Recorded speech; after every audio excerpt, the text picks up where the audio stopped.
"I'm sorry, but we can't just hand out cash to anyone who walks in," bank manager Jessica Keller said, her voice dripping with condescension as she pushed the black woman's withdrawal slip back across the counter. "Especially not amounts like this." Those words echoed through the marble lobby of Meridian Financial's flagship branch as a circle of staff had formed. One young woman leaned over to her colleague, whispering just loud enough to be heard, "Yeah, right, she doesn't even look like she has that kind of money." Laughter rippled through the group as Angela, the undercover black CEO, stood there. Dignity intact, but humiliation by the second. What these employees didn't know was about to change everything about their careers, their lives, and this bank forever, when the woman they thought was not deserving to withdraw her own money revealed who she really was. Have you ever been judged before someone even knew your name or who you are? This story gives the most satisfying example of instant karma you'll see this year. And if you believe everyone should be treated fairly and respected no matter what their skin color is, comment "respect" first in the comment section and hit the subscribe button now. This story began when an elegant black woman stood calmly at the counter, her posture straight, her expression composed despite being surrounded by bank staff whose faces ranged from dismissive to openly mocking. This was Angela Freeman, though none of the employees recognized her. 25 years before that humiliating moment in the bank lobby, Angela Freeman stood behind a different counter, wearing a pressed uniform and a name tag that read Teller Trainee. Her journey from that first position to the executive suite is nothing short of extraordinary. Angela didn't come from money or connections. What she had was determination, intelligence, and an unwavering work ethic that propelled her through the ranks of Meridian Financial. From teller to loan officer, from branch manager to regional director, Angela mastered every role she took on. Along the way, she earned her MBA from Harvard, led record-breaking quarters in 3 different divisions, and developed a reputation as the problem solver who could turn around struggling branches. When she reached the C-suite as Chief Operations Officer 5 years ago, many thought she had hit the glass ceiling. They were wrong. 3 months ago, when Meridian's CEO announced his retirement, the board of directors found themselves at a crossroads. Despite Angela's impeccable credentials and 2 decades of loyal service, several board members expressed concerns about her readiness to lead. In private meetings, these concerns seemed to focus less on her qualifications and more on whether major clients would be comfortable with her black skin as the face of the company. After a contentious vote, Angela Freeman became the first black woman to lead Meridian Financial. Her acceptance speech was gracious but pointed. "I will ensure that every client, every employee, and every community we serve experiences the same level of respect and excellence. No exceptions." These weren't empty words. Behind closed doors, Angela had been tracking a disturbing pattern of customer complaints. While overall satisfaction scores looked good, digging deeper revealed significant disparities in service quality. Certain branches, certain demographics. The numbers told a troubling story that the previous leadership had buried. Rather than relying on reports and second-hand accounts, Angela decided to see for herself. The undercover boss approach wasn't just a gimmick. It was the only way to experience the unfiltered reality her customers faced. The flagship branch downtown was managed by Jessica Keller, a 15-year veteran with an impressive record. On paper, her numbers were exceptional. High transaction volumes, excellent new account generation. But Angela had noticed something in the raw data. While formal complaints were few, customer exit interviews told a different story. People were leaving, especially customers of color, citing poor service and feeling unwelcome. When pressed, most wouldn't elaborate, simply taking their business elsewhere. It was 9:15 a.m. on a Tuesday when Angela Freeman walked through the revolving doors of Meridian Financial's flagship branch. She had deliberately chosen modest attire, a simple navy hoodie on dark slacks and a face cap. Her natural hair was styled conservatively, and her makeup was understated. She carried a well-maintained but not designer purse. To anyone looking, she appeared to be a casual, middle-class woman, not the CEO of the entire institution. Angela took a seat in the waiting area, ostensibly checking her phone, but actually observing the customer service dynamics unfolding around her. What she witnessed in those first 15 minutes was more revealing than 1,000 customer surveys. A white businessman in an expensive suit approached the entrance. Before he even reached the counter, a staff member intercepted him with a smile. "Good morning, sir. How can we help you today?" The man was escorted directly to a desk, bypassing the line entirely. Minutes later, an elderly Asian couple entered. They were directed to take a number and wait. No smile, no warmth, just a pointing finger toward the seating area. A young white woman in casual clothes approached the quick service counter. The teller chatted amicably with her, asking about her weekend plans. Transaction completed in under 2 minutes. Then a Hispanic man in janitor work clothes stepped up to the same counter. Suddenly there were additional questions, requests for multiple forms of ID, and a suspicious once-over from the teller. His simple check cashing took nearly 10 minutes. Angela watched this pattern repeat itself 6 more times before she finally approached the counter herself. By then, she had been waiting for 37 minutes despite the branch being only moderately busy. 3 white customers who arrived after her had already been served. When Angela finally reached teller Beth's window, the young woman's smile faltered. "How can I help you?" she asked, her tone noticeably cooler than it had been with the previous customer. "I'd like to make a withdrawal, please," Angela said, sliding her ID and withdrawal slip across the counter. The amount, $15,000. Beth's eyes widened slightly. She examined Angela's driver's license, then looked at her face, then back at the license, as if confirming they were indeed the same person. "This is a large amount," she said, her voice rising just enough to catch the attention of her colleague at the next window. "Yes, it is," Angela replied calmly, "but it's well within the daily limit for my account type." Beth didn't respond. Instead, she turned and whispered something to Mark, the senior teller at the next station. Mark glanced over, nodded, and then walked over, positioning himself directly behind Beth so he towered over the counter. "Is there a problem here?" he asked loudly. Not directed at Beth, directed at Angela. Heads turned throughout the lobby. Other customers stared. An older woman clutched her purse tighter. Angela felt the weight of every eye in the place, the silent judgment, the immediate assumption that she must be doing something wrong.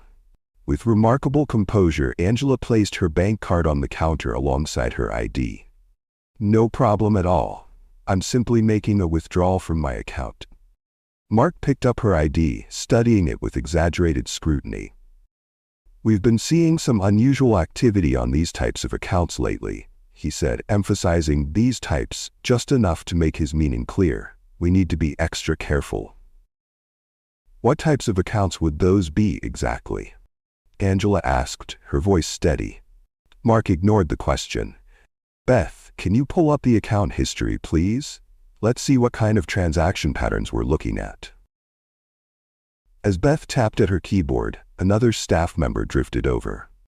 Richard, according to his name tag, leaned in and whispered something to Mark, not quite quietly enough.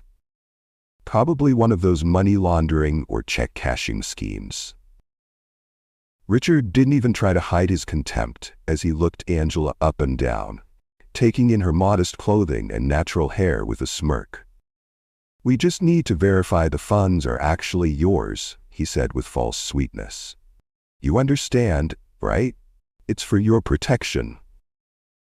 This humiliation was calculated and deliberate, yet Angela maintained her dignity, standing straight, voice unwavering. "I understand the need for security. I've provided my identification and bank card. I'm a customer of this bank and have been for many years. I'd like to complete my transaction now, please." That's when Richard called over Jessica Keller, the branch manager. She strode across the lobby with the confidence of someone who had never been questioned in her life. Her expression was a practiced blend of concern and authority as she approached Angela. "Ma'am, I understand there's some confusion about your withdrawal request," she said, her tone dripping with condescension. She didn't introduce herself, didn't ask for her name, just immediately assumed a position of authority over her. "There's no confusion on my part," Angela replied. "I'm simply trying to access my own money." Jessica's smile didn't reach her eyes. $15,000 is a significant amount of cash. "May I ask what it's for?" This question, one that had not been asked of a single white customer making large transactions that morning, hung in the air between them. The double standard couldn't have been more blatant if they'd put up a sign. The tension in the air was thick enough to cut with a knife as Jessica Keller stared down at Angela, her face a mask of practiced concern that couldn't quite hide the disdain underneath. The bustling bank lobby seemed to quiet around them, as if the very air was holding its breath in anticipation of what would come next. "Mrs. Freeman," she said, finally glancing at her ID, her fingers holding it by the edges as if reluctant to touch it too much. "This amount doesn't seem appropriate for someone like you. This bank prides in dignity and we have a class of customers we serve, so we can't serve you here." There it was. The mask had slipped. In those few words, Jessica had revealed exactly what this was about. Not security protocols, not banking regulations, just pure, unfiltered prejudice dressed up in corporate speak. Angela felt a familiar tightness in her chest, the same sensation she'd experienced countless times throughout her career. That moment when someone underestimates you, dismisses you, reduces your entire existence to a stereotype. Behind Jessica, the staff exchanged knowing glances. Beth looked down, seemingly uncomfortable, her hands fidgeting with a stack of deposit slips that didn't need straightening. Her body language screamed discomfort, but her silence made her complicit all the same. Mark and Richard didn't bother hiding their amusement. Richard actually snickered, covering his mouth with his hand in a poor attempt to conceal his laughter. "I'm curious," Richard chimed in, leaning against the counter with newfound confidence, now that his boss was backing him up. His voice carried deliberately, ensuring nearby customers could hear. "Did you come into some money recently? A settlement, perhaps? Or maybe an inheritance? Or maybe you laundered the money?" The implication was crystal clear. In their minds, there was simply no legitimate way a black woman could have access to this kind of money. It had to be some kind of windfall, some stroke of luck rather than hard work, intelligence, and determination. A white young mother with 2 children had paused her transaction at the next window, openly watching the scene unfolding. She pulled her children closer, whispering something in their ears, teaching them, perhaps unconsciously, to view Angela as someone suspicious, someone who didn't belong. Angela took a deep breath. Her composure was remarkable given the circumstances. Not a hint of the rage she must have felt showed on her face. "I'd like to speak with someone who can actually help me complete my transaction, please. Someone with the authority to override whatever concerns you seem to have." Every word was carefully chosen, professional, reasonable, giving them no ammunition, no excuse to label her as angry or difficult. Jessica's smile tightened, a flash of anger crossing her features at being challenged. "Ma'am, I am the highest authority in this branch. I'm the manager. There is no one else for you to speak with." She leaned in slightly, lowering her voice to a stage whisper that was still perfectly audible to everyone nearby. The scent of her expensive cologne, likely meant to convey success and authority, wafted across the counter. Perhaps you might be more comfortable at the check cashing place down the street. They're more accustomed to handling your type of banking needs. You should get maybe $1,000 or two there. The dismissal was so blatant, so disrespectful, that a collective intake of breath could be heard from customers who were shamelessly eavesdropping on the exchange. Behind the teller windows, the daily operations of the bank continued. The cash counting machines whirred quietly in the background. The security cameras mounted in each corner of the ceiling recorded everything. Every expression, every word, every microaggression, playing out in high-definition detail. Angela glanced up at one of those cameras, a flicker of something, perhaps knowledge, crossing her face so briefly that no one noticed. Without another word to Jessica, Angela reached into her purse, a modest leather bag that had been a gift from her team when she was promoted to COO, and pulled out her phone. "Excuse me for a moment," she said, stepping slightly away from the counter, while still remaining in full view of everyone. As she dialed, Richard nudged Mark, both of them watching with smirks on their faces. Richard whispered something that made Mark stifle a laugh. Beth, the teller who had first assisted Angela, kept her eyes down, but her discomfort was palpable in the rigid set of her shoulders. Another customer, an older black man in a postal worker's uniform, watched the scene with a resigned expression that spoke volumes. This wasn't surprising to him.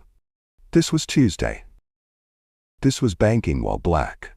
"Yes, hello?" Angela spoke into the phone, her voice taking on an even more professional tone than before. "This is Angela Freeman calling." Richard mimicked her posture exaggeratedly, standing up straight with his nose in the air, mouthing, "Angela Freeman calling," to Mark, who stifled a laugh. Richard's performance was for the benefit of the entire staff, a show of dominance, of belonging, at Angela's expense.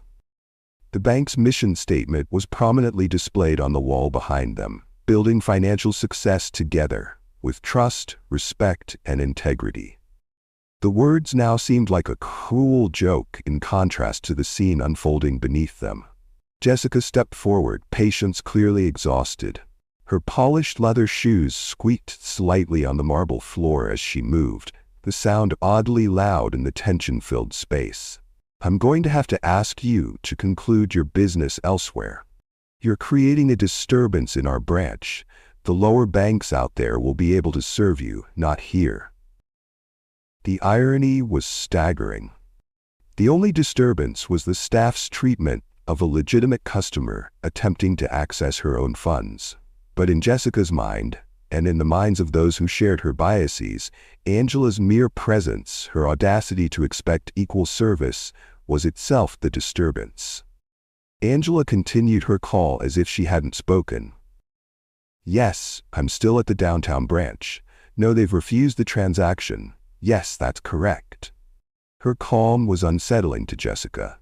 People in her position, being denied service, being humiliated publicly, were supposed to react in one of two ways: explosive anger that would justify removal, or defeated acceptance that would end in retreat. Angela's composed resistance followed neither script, and it clearly unnerved her. "Ma'am," Jessica's voice rose, the veneer of professionalism cracking further. "If you don't leave the premises immediately, I'll be forced to call security." Angela turned slightly away from her, still speaking clearly into the phone. The bank's large wall clock ticked loudly, marking each second of the standoff. It was 10:17 a.m., a time that would be recorded in numerous termination documents in the hours to come. Jessica signaled to Mark, who reached for the security phone extension. The situation was escalating by the second. Other employees had stopped what they were doing to watch, sensing that something significant was unfolding. That's when Angela turned away from Jessica and spoke her final words into the phone, words that would change everything in the next few moments. "Diane, I need you in the downtown branch now." The name hit Jessica like a physical blow. Diane. As in Diane Porter, head of operations for the entire bank. Angela knew her. Angela had her direct number. A flicker of uncertainty crossed Jessica's face, the first crack in her confident facade. Who was this woman really? How did she have direct access to one of the most senior executives in the company? The question lingered in her mind for only a moment before her arrogance reasserted itself. Probably just name-dropping, she thought. A bluff. People like her always tried to intimidate with claims of knowing important people. Hit the subscribe and like button if you support Angela, the undercover boss in this story. In the headquarter branch, the executive suite of Meridian Financial suddenly burst into activity. Diane Porter stood bolt upright at her desk, her face draining of color as she recognized the voice on the other end of the line and realized who was calling her. Diane had worked alongside Angela for over a decade. They had broken countless glass ceilings together, navigated the treacherous waters of corporate finance as women of color, supported each other through personal and professional challenges. Get me every customer complaint from the downtown branch for the past year, she barked at her assistant. Every single one, even the ones that didn't make it into the formal review process. Assistants scattered as she grabbed her tablet and security badge. Her designer heels echoed sharply on the marble floor as she rushed toward the executive elevator, the one that could take her directly to the lobby without stopping. In the adjacent conference room, board members who had been reviewing quarterly projections found themselves suddenly interrupted as security feeds from the downtown branch were pulled up on the main screen. "What's happening?" asked Jonathan Prescott, the chairman of the board, as technicians scrambled to enhance the audio. "You need to see this, sir," replied the head of security, his expression grim. The color drained from Prescott's face as he recognized the woman being mistreated by their staff. That's Angela Freeman," stammered another board member. "That's our CEO." "Yes," the security director confirmed, "and this has apparently been going on for 17 minutes already." On screen, they could see it all unfolding in real time. The board watched in stunned silence as their CEO was treated with contempt in her own bank. "Record everything," Prescott ordered, his voice tight with barely controlled fury. "Every second, every word, and get legal up here immediately." Back in the bank lobby, the temperature seemed to drop several degrees as Jessica began to realize that something was very, very wrong. The confidence drained from her face, replaced by the first flickers of uncertainty. Unknown to her and her staff, the security cameras had also captured their treatment of other customers throughout the morning, the pattern of discrimination that Angela had witnessed firsthand. Every interaction, every disparate treatment, every preferential service was now preserved as evidence. The same system designed to protect the bank from external threats was about to expose the threat that had been inside all along. Angela Freeman stood perfectly still, phone now returned to her purse, watching as the realization slowly dawned on Jessica Keller's face that she might have just made the biggest mistake of her career. On the 21st floor of Meridian Financial's headquarters, chaos had erupted in the executive suite. The normally quiet observation room, where security feeds from all branches were monitored, had transformed into a war room in a matter of minutes. "Pull up every angle we have," Diane Porter commanded, her voice tight with controlled fury. The head of operations stood ramrod straight in her tailored navy suit, her usual composed demeanor replaced by an intensity that had her staff moving with unprecedented urgency. "I want audio, I want facial recognition, I want timestamps on everything." The security team scrambled to comply with her directives, fingers flying across keyboards as they pulled up multiple camera views of the downtown branch lobby. Screens filled with different angles of the same humiliating scene. Angela Freeman, their CEO, being treated like a criminal in her own institution. "Camera 3 has the clearest audio," reported a young technician, his face pale as he realized the severity of what they were witnessing. "And we have continuous footage from the moment she entered the branch at 9:15 a.m. In the adjacent boardroom, 3 board members who had been in a quarterly planning meeting watched in stunned silence as the security feeds populated the wall-sized screens. They could see everything: the smirks, the eye rolls, the blatant disrespect, the different treatment of customers based solely on appearance. The pattern was undeniable, and it was playing out in real time before their eyes. "Yes," replied Jonathan Prescott, the board chairman, his expression grim beneath his silver hair. "That's our CEO." The audio feed kicked in just as Jessica Keller was saying, "These check cashing places are really better equipped for your needs." Her voice, dripping with condescension, filled the boardroom. This wasn't just bad customer service. This wasn't just rudeness. This was the systematic discrimination they had all convinced themselves didn't exist in their institution. "This is happening in our flagship branch," whispered Catherine Reynolds, the 3rd board member present. She didn't need to finish the question. The implication hung in the air. How many other customers faced this treatment daily? How many had simply walked away, taking their business elsewhere, never filing complaints, never escalating to management?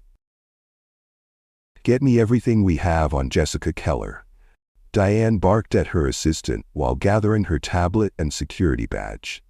"Employment history, performance reviews, customer complaints, everything. And call legal. Tell them to meet me downstairs in 15 minutes. As she rushed toward the elevator, Diane scrolled through her tablet, pulling up branch analytics. The downtown branch's performance metrics filled the screen. Impressive at first glance. Top-tier new account generation, strong loan origination numbers, excellent deposit growth. But when she applied filters to disaggregate the data by customer demographics, the true picture emerged. The patterns were undeniable, hidden in plain sight within their own data. Jessica's branch had the highest account rejection rate for minority applicants, the lowest rate of loan approvals for Black business owners, and a customer attrition rate among people of color that was triple the bank's average. How had they missed this? Or had they simply chosen not to see? Back in the branch lobby, tensions were escalating by the second. Jessica had summoned the security guard, a young man named Thomas, who looked deeply uncomfortable with the situation. Barely 25, new to the job, and clearly unprepared for the moral complexity of what he was being asked to do. "I need this woman escorted from the premises," Jessica instructed, not looking at Angela, as if she were an object rather than a person. Her voice carried the absolute certainty of someone who had never had her authority questioned within these walls. "She's creating a disturbance and refusing to leave after being denied service." The security guard hesitated, clearly sensing something wasn't right about the situation. His gaze flickered between Jessica, his technical superior, and Angela, whose composure stood in stark contrast to the manager's growing agitation. "Sir," Angela said calmly to the guard, "I have every right to be here. I'm a customer of this bank attempting to access my own funds. I have provided all required identification and have broken no rules or laws." Thomas, the security guard, shifted his weight from one foot to another, clearly conflicted. His training had covered robbery protocols and emergency procedures, but nothing had prepared him for this moral gray area. "Ma'am." Jessica's face flushed with anger at the guard's hesitation and at being contradicted in front of her staff. "This is a private business, and we reserve the right to refuse service to anyone who may be attempting to commit fraud." The accusation hung in the air. Fraud. Without evidence, without foundation, Jessica had leveled one of the most serious allegations possible in a banking environment.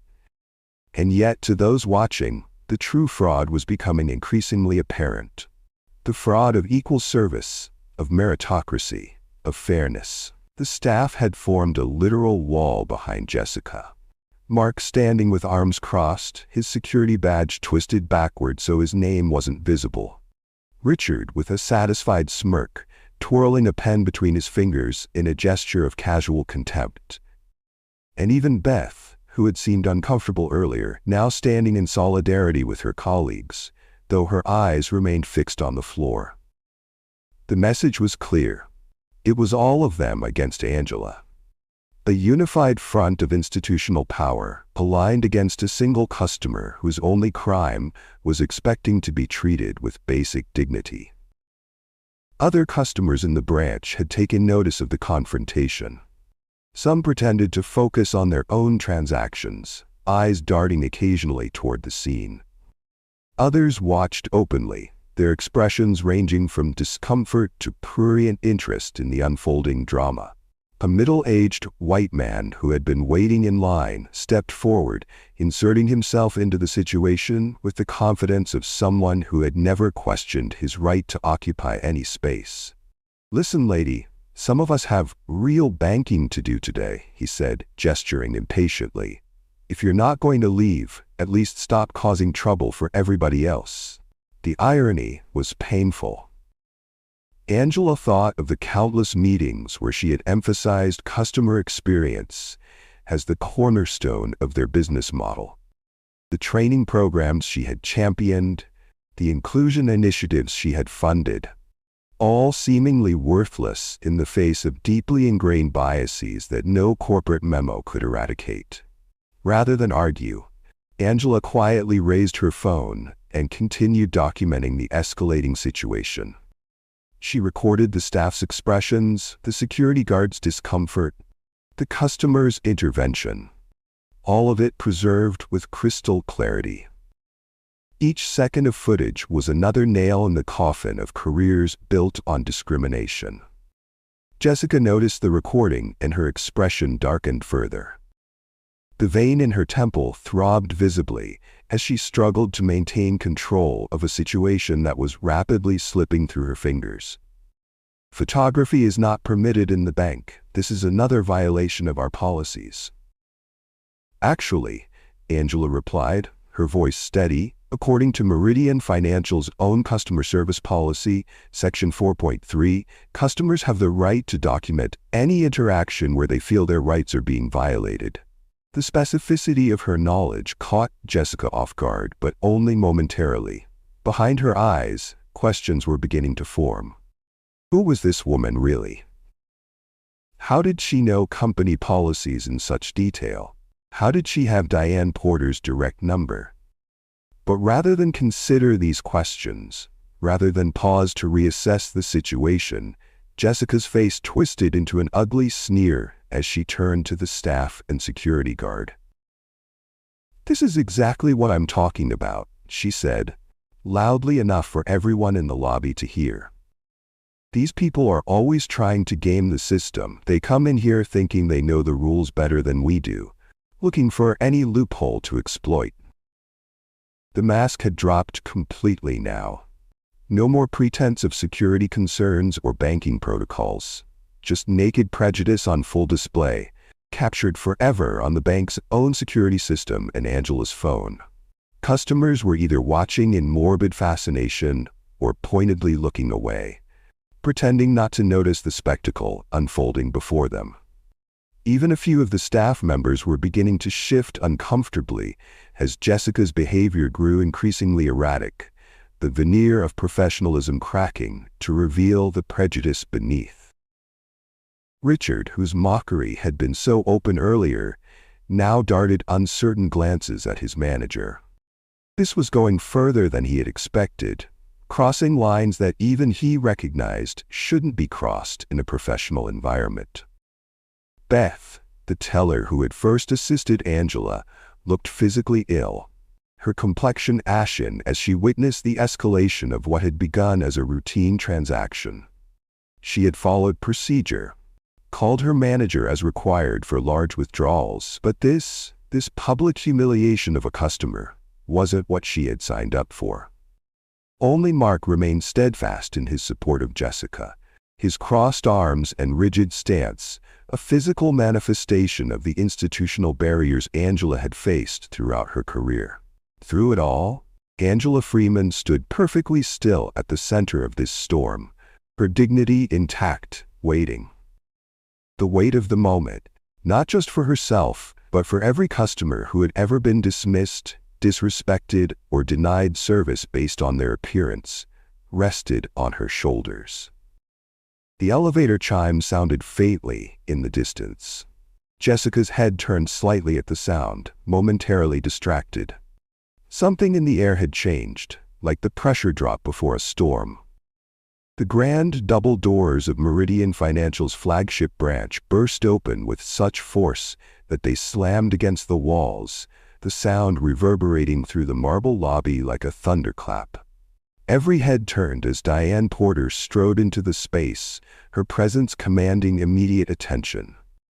The head of operations, second in command of the entire corporation, moved with the focused intensity of someone about to extinguish a fire. "Stop this immediately." Her voice carried the weight of absolute authority. Not a request, not a suggestion, a command that froze everyone in place. Jessica Keller's expression shifted from irritation to confusion as she recognized the executive. In the 15 years she'd managed this branch, Diane Porter had visited perhaps 3 times. Always scheduled weeks in advance, always with a formal agenda. Her unexpected appearance, the fury evident in her stride, triggered the first real flicker of fear in her eyes. The staff, who had formed a wall of solidarity behind Jessica just moments ago, suddenly found themselves uncertain. Richard's smirk vanished. Mark's crossed arms dropped to his sides. Beth looked as though she might faint, the color draining from her face entirely. Jessica attempted to regain control of the situation, smoothing her hair as she stepped forward with a practiced customer service smile. "Miss Porter, what an unexpected pleasure. Is there something? Do you have any idea who this is?" Diane cut her off, gesturing toward Angela, who remained perfectly composed amidst the chaos. The question hung in the air, heavy with implication. Jessica glanced at Angela, then back at Diane, confusion giving way to the first inkling of dread. Her mind raced through possibilities. Was she a friend of Diane's? A relative of a board member? A banking regulator? A potential high-net-worth client they'd been trying to court? The other customers in the branch had stopped all pretense of conducting their own business. Some had phones out, recording the confrontation. An elderly woman who had witnessed the entire ordeal nodded in satisfaction, as if justice was finally being served. Thomas, the security guard, took a deliberate step back from Jessica, instinctively distancing himself from what he now recognized as the wrong side of history. Diane approached Angela, her entire demeanor transforming as she did. The righteous anger she had directed at Jessica gave way to profound respect as she addressed the woman who had been treated so shamefully. "I am so deeply sorry you experienced this, especially here," she said, her voice carrying throughout the silent lobby. Then she turned back to face the staff, her expression hardening once more. "This," she announced, her voice ringing with authority, "is Angela Freeman, the CEO of Meridian Financial. Your boss." The words landed like physical blows. Jessica staggered backward as if struck. Richard's hand flew to his mouth, his eyes widening in horror as the realization of what he had done, who he had mocked, sank in. Mark's face drained of all color, his Adam's apple bobbing as he swallowed repeatedly. Beth began to tremble visibly, tears welling in her eyes. 3 months earlier, in the grand ballroom of the city's most prestigious hotel, Angela Freeman had stood on a stage beneath crystal chandeliers and accepted the ceremonial key to Meridian Financial. The room had been filled with dignitaries, financial leaders, and press, all witnesses to a historic moment as she became the first Black woman to lead a top 10 national bank. Jessica Keller had watched the ceremony on the live stream during a staff meeting. She had applauded politely along with her team, made appropriate comments about progress and leadership. And then apparently, she had forgotten, due to the undercover, or chosen not to recognize, the face of her own CEO when she walked into her branch. "We've been watching," Diane continued, holding up her tablet. On the screen, security footage from throughout the day played in crystal clear definition. "We've seen how you treated Mrs. Freeman, and we've seen how you treat others." The tablet displayed split-screen comparisons. A white customer making a large withdrawal, processed with smiles and efficiency, juxtaposed with a Hispanic customer's identical request met with scrutiny and suspicion. A wealthy-looking client escorted directly to an office while an elderly black woman waited 40 minutes for basic assistance. "Every interaction in this branch is recorded," Diane said, her voice tight with controlled fury. "Every single one. And what we've witnessed today is a pattern of discrimination so blatant, so egregious, that it violates not only our company policies but federal banking regulations." She began listing the violations methodically, each one another nail in the coffin of Jessica's career. Differential treatment based on perceived race or socioeconomic status. Failure to follow standard verification protocols consistently across all customers. Creating a hostile environment for a client attempting to access their own funds. Falsely accusing a customer of potential fraud without evidence. Jessica's face had turned an alarming shade of red. The carefully constructed facade of her professional persona was crumbling before everyone's eyes. "This is a misunderstanding," she stammered, straightening her hair again, a nervous habit now rather than a power move. "We have serious security concerns with large cash withdrawals. The protocols." "Save it," Diane cut her off. "We reviewed the footage of 3 similar withdrawals processed earlier today for other customers. The only protocol you followed consistently was discrimination." Richard stepped forward, tears streaming down his face, his previous confidence replaced by desperate self-preservation. "I was just following Jessica's lead," he pleaded. "We're trained to be cautious with unusual transactions." Mark attempted a different approach, his voice taking on a tone of professional concern. "There have been fraudulent schemes targeting this branch. We were simply exercising appropriate caution in line with." "We have access to every email, every memo, every piece of communication you've sent within this bank's systems," Diane interrupted.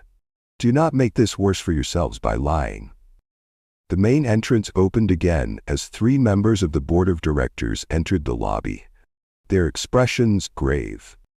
Jonathan Prescott, Catherine Reynolds, and Dennis Whitehill, the highest authorities in the company, beside Angela herself, had come down from their executive suite to witness the reckoning in person. Their presence elevated what was already a catastrophic event for Jessica and her team to something unprecedented in the bank's history. Board members simply did not appear on the front lines of daily operations unless something extraordinary demanded their personal attention. The lobby, already silent, somehow became even quieter. Customers watched, wide-eyed, as the most powerful people in the organization formed a semicircle around Angela, a physical manifestation of the support that should have been there all along. Throughout the confrontation, Angela had remained silent, watching, not with satisfaction or vindication, but with the clear-eyed assessment of a leader witnessing a systemic failure that required correction. This wasn't personal for her. It was institutional and her responsibility to address. When she finally spoke, her voice was calm, measured, and carried the unmistakable weight of absolute authority. "Jessica, Richard, Mark," she said, addressing each of them in turn, making deliberate eye contact. "You are terminated, effective immediately. No raised voice, no dramatic gesture. Just the simple, incontrovertible exercise of power by someone who had earned the right to wield it. Your actions today have demonstrated that you are fundamentally incompatible with the values of this institution and the legal requirements of fair banking practices, Angela continued. This is not a suspension or a performance improvement opportunity. This is the end of your employment with Meridian Financial. Jessica's face contorted with a complex mixture of emotions: shock, anger, humiliation, and finally, the dawning realization that her career of 15 years had just ended in a spectacular public failure of her own making. "You can't just," she began, but Angela raised her hand slightly and she fell silent immediately. "I can, and I have," she said simply. "Thomas," she nodded to the security guard who had been watching the scene unfold, "please escort these former employees to collect their personal belongings and then off the premises." Thomas straightened, nodding with newfound purpose. "Yes, ma'am." As security led the 3 disgraced employees toward the back offices to collect their things, the remaining customers and staff watched in stunned silence. There was no cheering, no celebration, just the solemn witnessing of accountability being enforced at the highest level.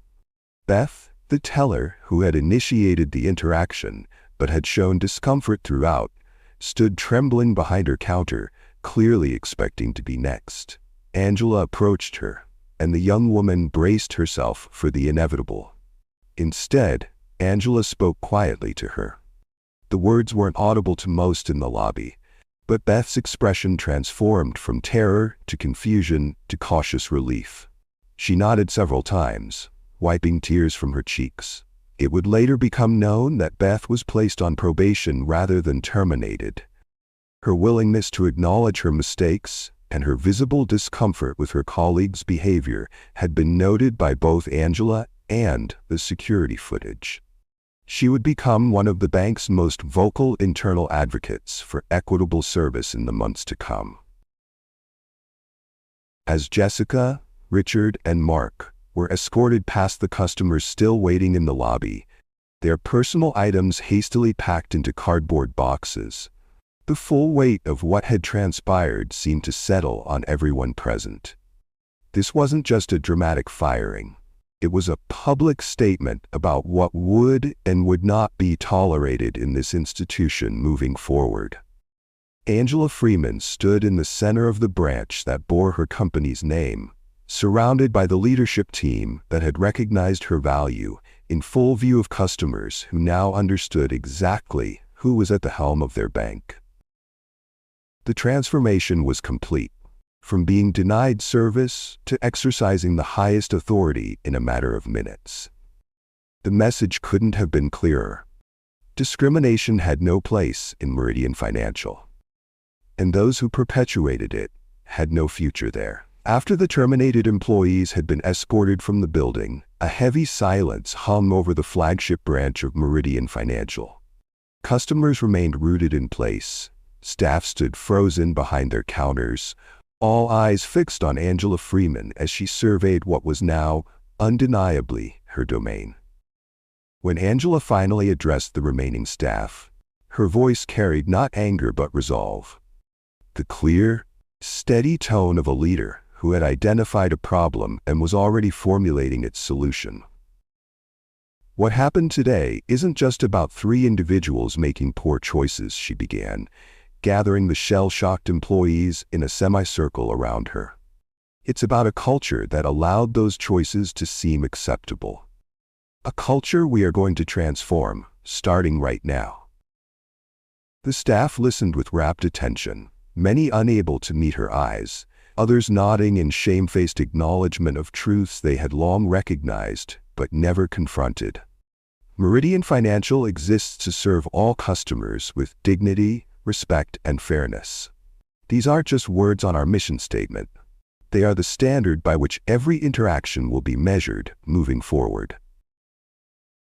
As she spoke, Diane Porter was already on her tablet, initiating emergency protocols rarely used in the bank's history, transferring management authority, securing access credentials, establishing temporary leadership until permanent replacements could be found.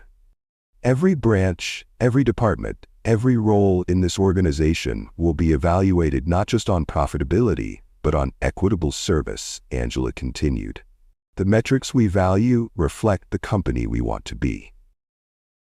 Beth, the young teller who had initiated the interaction with Angela but had shown visible discomfort throughout the ordeal, stood trembling at the edge of the group. When Angela approached her, tears streamed down the young woman's face. "I'm so sorry," Beth whispered, voice breaking. "I knew it wasn't right, but I didn't know what to do when Jessica and the others." Rather than dismissing the apology or offering easy absolution, Angela listened intently, recognizing the crucial moment for what it was, a genuine opening for change. Learning to stand up against wrongdoing, even when it comes from authority figures, is one of the hardest skills to develop, Angela told her. But it's also one of the most valuable. What happened next would become part of Meridian Financial's corporate lore, a moment referred to in training sessions and leadership seminars for years to come. Angela Freeman, CEO of one of the nation's largest financial institutions, looked at the tearful young teller and saw not just remorse but potential. "Beth, effective immediately, you're being promoted to interim branch manager." The gasps from the staff were audible. Beth's eyes widened in shock. "But You're someone who recognized that what was happening was wrong, even if you didn't have the tools or confidence to stop it," Angela cut in. "That awareness is the foundation we need to build on. You'll have support, training, and resources, but more importantly, you'll bring the perspective of someone who has seen firsthand how things can go wrong and is committed to making them right." 3 days later, Angela stood behind a podium emblazoned with Meridian Financial's logo, facing a sea of journalists, cameras, and recording devices. The press conference had been hastily arranged, but was meticulously choreographed to deliver a powerful message. "Today, Meridian Financial is announcing our new equitable banking initiative," Angela stated, her professional attire and commanding presence a stark contrast to the modest clothing she had worn during her undercover visit. "This comprehensive program represents an investment of $50 million in anti-discrimination training, community outreach, and internal accountability systems." The board members flanked her on the stage, their unified presence a public demonstration of institutional commitment. What the journalists didn't know was how contentious the emergency board meeting had been, with several members initially balking at the scale of investment and the public admission of fault it represented. It had taken Angela laying out the legal, financial, and reputational risks of inaction, along with the security footage from the branch, to bring the holdouts around. Now they stood beside her, at least outwardly committed to the transformation she envisioned. "Banking discrimination isn't just morally wrong. It's bad business," Angela continued, her words echoing through the conference hall. "When we fail to serve all communities equitably, we leave talent undeveloped, businesses unfunded, and potential unrealized."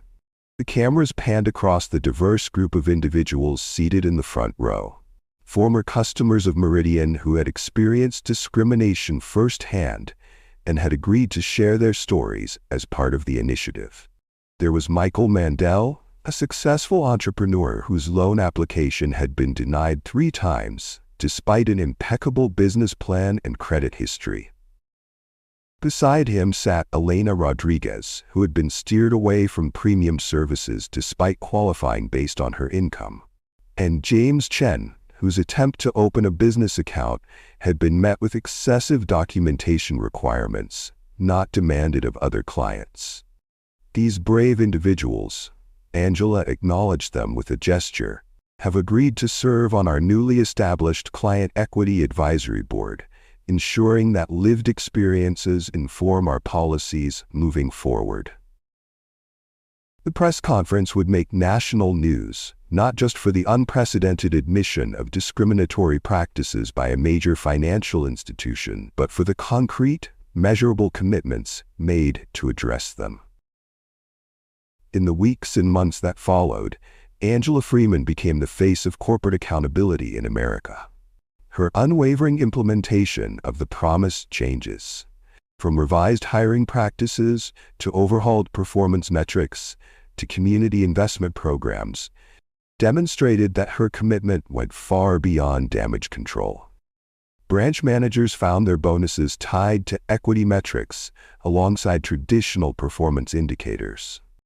Anonymous customer experience surveys were disaggregated by demographic data to identify disparities. Training programs were redesigned with input from civil rights organizations and banking regulators. And in every Meridian branch, a new sign appeared beside the teller windows. All customers deserve respect, dignity, and fair service. If your experience does not reflect these values, please call this number. Below was Angela Freeman's direct office line. 6 months after the incident that transformed Meridian Financial, Angela once again donned casual clothing and visited branches unannounced. But this time, her purpose wasn't to expose discrimination. It was to witness the changes taking root throughout the organization. If you enjoyed the story, hit the like and subscribe button and share to others so they can learn from this story too.